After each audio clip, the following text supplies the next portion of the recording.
key themes of Middle Eastern modernism are very much in parallel to what we find in European modernism. If anyone is familiar with modernism in the audience, they might know T.S. Eliot and The Wasteland, English modernist poem, probably the most famous modernist poem that exists across the globe. The thing that's interesting about The Wasteland is when you start to dig a little bit past what you find in the first few lines, you find a Middle Eastern root to that poem, and that is the Tammuz myth. Tammuz, now we're into something that's distinctly Middle Eastern. It goes back to ancient times in Mesopotamia.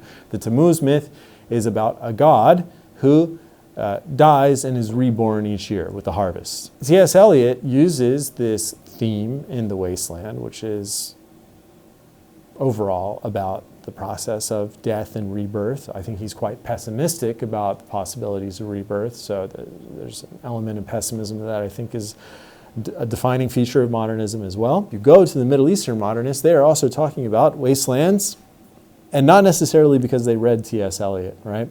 So they're engaging these themes of death and rebirth on the one hand, and they are doing so in order to confront the reality with which they're presented in the late 1800s up through, in my work, I stop right around 1970. The timeline is a little bit different than what we find in European modernism, but the themes are very much the same, and the formal experiments that these poets undertake are also quite similar, breaking apart old forms and putting them together in interesting ways.